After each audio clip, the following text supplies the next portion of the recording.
साथियों नमस्कार। साथियों आनंद से रहें और प्रकृति के साथ हरे भरे रहें। हरे भरे हरे भरे रहना बहुत ज़रूरी है जीवन में। अवसाद, डिप्रेशन और कुंठा, निराशा से दूर करने के लिए ये सामने देखिए साइकस का पौधा है। ये पौधा आपको लग रहा होगा कि ये साइकस का है, लेकिन ये भी तो देखिए कि इसने अपने जीवन को कैसे बचाया है। ये दुनिया का सबसे बड़ा जो है सत्य यह है कि जो दुनिया में जीवाश्म मिले हैं उनमें ये दुर्लभ जीवाश्म झारखंड में पाया गया है। यही साइकस का पौधा है जिसका जीवाश्म पाया गया है और जो दुनिया के सबसे प्राचीनतम पौधों में से एक है। तो भाई हे मानव, हे ईश्वर की सबसे बड़ी कृति मानव जी, आपकी ये प्रथम जिम्मेदारी है कि इन दुर्लभ पौधों को अवश्य ही बचाएं। और ये पौधा, एक और अच्छी बात है कि ये पौधा जहाँ लगता है वहाँ अपने आप में शोभा बड़ी निराली होती है, क्योंकि ये सम्मान का प्रतीक है। हाँ, ये बड़े बड़े राजमहलों में, गवर्नर और राष्ट्रपति महोदय के आवासों में, और ये हर जगह, बड़ी बड़ी जगह ये पाया जाता है। इसकी मौजूदगी होती है। इसकी मौजूदगी ही ये दिखाती है कि ये संपन्नता की प्रतीक है। ये हमारे इस गमले में लगा है। इसके देखिए ये बच्चे भी साइड से निकल रहे हैं। आज हम इसकी रिपोर्टिंग करेंगे क्योंकि ये लगभग 4-5 साल हो गया है और इसकी मिट्टी बदलना ज़रूरी है। इसमें खाद और मिनरल्स, पोषक तत्व इसकी मिट्टी में और दिए जाएं जिससे इसका और विकास हो और इसके बच्चे बच्चों का मतलब बल्ब और अधिक मात्रा में निकलें, ऐसा विचार है। अच्छा, और अप्रैल माह में ही इसमें नई पत्तियां निकलती हैं, तो उन पत्तियों का भी संरक्षण और संवर्धन करना बहुत ज़रूरी होता है, वरना वो खराब हो जाती हैं। कीड़े बहुत जल्दी लगते हैं और विशेषकर चींटियाँ। तो इसकी भी सावधानी आपको बताएंगे। बस अब भाई निवेदन यही है कि जुड़ जाइए हमारे चैनल से और सब्सक्राइब का बटन दबा ही दीजिए, और जो एक घंटी बजी है घंटी ज़रूर बजाते रहिए।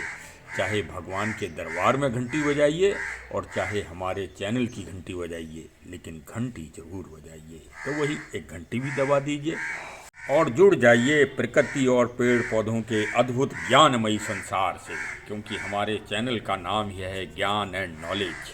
और हम बड़े बड़े दुर्लभ पौधों की, पेड़ पौधों के संरक्षण व संवर्धन की समय समय पे बहुत अच्छी जानकारी देते हैं।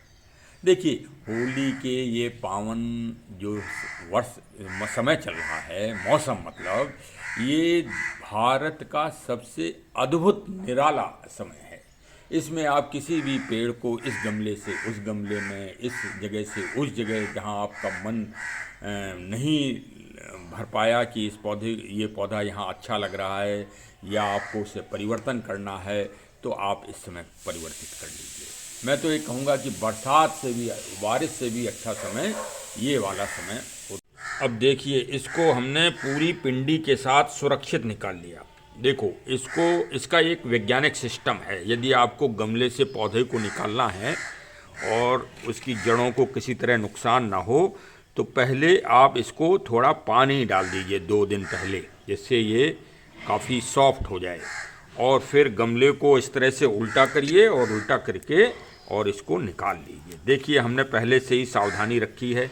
इसमें ईंट, पत्थर, गमले के टुकड़े पहले इसमें गमले में डाले हैं। ये देख लीजिए आप लोग।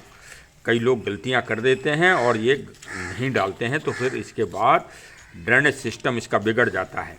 और ये पौधा है तो बहुत मजबूत, लेकिन पानी अगर ज़्यादा हो गया और पानी रुक गया अगर गमले में, तो समझ लीजिए कि फिर इसका तना तुरंत गलता है। इसके तना बहुत पतले पतले रेशों वाला होता है।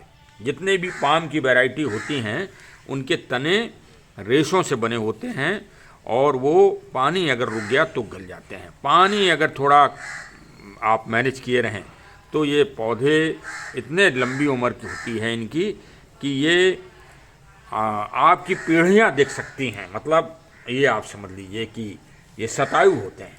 हाँ, दुर्लभ हैं, मतलब आप ये समझ लीजिए कि। तो चलिए साहब, देखिए इसको, पिंडी को ज़्यादा नुकसान भी नहीं पहुंचाना है। देखिए, ये देखिए, आप खुद देख लें कि ये पानी ज़्यादा इसमें हो गया, और ये कीड़ा देखिए लगा हुआ है, ये कीड़ा लगा है, ये इस बल्ब को खा रहा है। ये देखिए, बल्ब को इसने खा ही लिया, ये देखिए। और ये देखिए, ये बच्चा तैयार है, लेकिन ये एक दूसरा ये लगा था, ये देखिए कीड़ा लगा है, सामने देख लीजिए आप। तो अब इसको, अभी हम फंगिसाइड और उससे हल्दी वगैरह से हम लेप करेंगे। इसका बच गया, मतलब ये पौधा एक तरह से हमारा, ये भी आप समझ लीजिए कि हमने सही समय पे इसको रिपोर्ट हम करने जा रहे हैं। अब ये इसकी जो जड़ें हैं, इनको हम अभी निकाल देंगे, काट देंगे। हाँ, और बस समझ लीजिए कि ये 2-3 साल के लिए फिर से ये हमारा पौधा इसी गमले में, काफ़ी बड़ा गमला है, इसी में हम रिपोर्ट कर देंगे। और इस मिट्टी में अभी हम काऊ डंग, वर्मी कंपोस्ट और थोड़ा बॉर्न मील वो भी मिलाएंगे, और सैंड मिलाएंगे, रिवर सैंड। हाँ, रिवर सैंड मिला के इसको पौष्टिक बना देंगे। इसको अभी थोड़ा धूप और हवा लगेगी, जिससे इसमें जो नमी ज़्यादा है वो कम हो जाए, और ये हमारा पौधा हमेशा हमेशा के लिए सुरक्षित हो जाए। देखिए भाई, इस समय अभी आपके पास समय है, आज संडे सैटरडे का भी समय है, तो इस तरह अपने गमलों की आप भी रक्षा करिए, वरना इसी तरह से गलन चालू हो जाएगी। और देखिए, इसमें जो भी आपके पास पेस्टिसाइड हो, कीटनाशक हो, नहीं हो तो आप नीम का वो बना लीजिए, पत्तों का, और इसमें छिड़काव कर दीजिए, तो फिर वो जो चींटियाँ लगती हैं वो नहीं लगेंगी, और सुंदर हरी भरी पत्तियाँ इसमें निकलेंगी। बहुत ही आकर्षण होता है जब नई पत्तियाँ निकलती हैं, साइकस या पाम में, जितने भी पाम की वैरायटियाँ हैं। तो चलिए साहब, इस तरह से आज का पर्याप्त ब्लॉक हो गया है, और जुड़े रहिए प्रकृति से, और घर में 5 गमले जरूर लगाइए भाई, इतना निवेदन जरूर मान लीजिए, ठीक है। और प्रकृति से जुड़े रहिए। आप 5 गमले लगाएंगे तो आपके बच्चे भी उसमें सेवा किया करेंगे, और एक काम बहुत अच्छा सुबह सुबह आपको मिल जाएगा। देखिए, दुनिया में सबसे सकारात्मकता, देखिए पॉजिटिविटी। देखिए, दुनिया में आपने जैसे आज मकान बनाया, आपने आज नई गाड़ी खरीदी, तो उसका क्षरण होना है। क्षण क्या होना है? वो दिनों दिन पुरानी होना है। और प्रकृति की जो चीज़ है वो दिनों दिन नई होना है, क्योंकि इसमें जब नई पत्तियाँ निकलेंगी तो इसका जीवन नया हो जाएगा। तो रचनात्मकता से जुड़िए, सकारात्मकता से जुड़िए। और देखिए, एक और होली और एक और त्यौहार आ रहा है देश में, तो उसमें जो है भाई, जीव हत्या मत करिए। हाँ, जीवों की रक्षा करिए। देखो भाई, सबको इस दुनिया में सबको जिंदा रहने का अधिकार है। यही तो ज्ञान मिल रहा है ना प्रहलाद और होलिका जी से और हिरण्याकश्यप से, कि प्रहलाद को जिंदा रहने का अधिकार है। वो भी जीव है, वो मानव जीव हैं, इसी तरह और भी जीव हैं, उनको जिंदा रखिए। देखो, हम तो निवेदन कर सकते हैं। देखिए, पहले सनातन व्यवस्था में हिंदुओं में भी पशु बलि, नर बलि, सभी तरह की कुप्रथाएं थीं, लेकिन हमारे महान महान संतों ने और इस पर रिसर्च की, और विश्वामित्र जी जो सबसे बड़े वैज्ञानिक और सबसे बड़े दार्शनिक और सबसे बड़े आध्यात्मिक संत हैं, उन्होंने ये कहा कि नहीं, पशु बलि नहीं, आप सिर्फ नारियल की बलि चढ़ाइए। और नारियल एक तरह से जीव है, फल है। जो फल है वो नश्वर है, मतलब उसे कभी ना कभी समाप्त होना ही है, फल को समाप्त होना ही है। हाँ, तो फल की आप बलि चढ़ाइए। तो देखिए, फिर सनातन व्यवस्था में जो भी लोग जुड़े थे, जो पशु बल और नर बल किया करते थे, उन्होंने अपनी विचारधारा में परिवर्तन कर लिया। और आज घर घर अभी नवरात्रि आ रही हैं, तो देखिए, नवरात्रि में हम नारियल की ही बलि चढ़ाएंगे।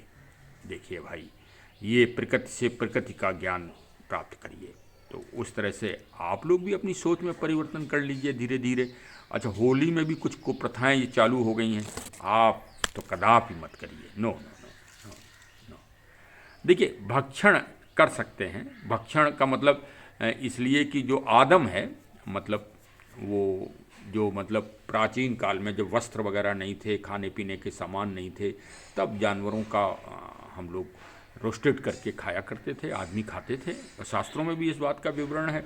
तो भाई, आदम वाली स्थिति में अगर आप हो, मतलब कहीं युद्ध क्षेत्र में फंस गए हो, या किसी बर्फ़ वाले एरिया में या निर्जन स्थान में, तो वहाँ आप अपने जीवन की रक्षा के लिए, पेट पालने के लिए, मतलब भक्ष्य के लिए, भक्षण के लिए आप कर सकते हैं जीव हत्या। हाँ, ऐसा विधान है कि जीवन तो जिंदा रखना है किसी भी हालत में। तो चलिए देखिए भाई, अब काफ़ी कुछ हो गया, आप लोगों ने बहुत समय दिया, बहुत बहुत धन्यवाद। और देखिए, जन जागरण से ही जागरण होगा। हाँ, तो चलिए, आज तो निवेदन यही है कि साइकस का पौधा ज़रूर लगाइए। हाँ, घर में एक पौधा ज़रूर लगाइए। चलिए साहब, जुड़े रहिए हमारे चैनल से। बहुत बहुत धन्यवाद। जय हिंद, जय हिंद, जय हिंद।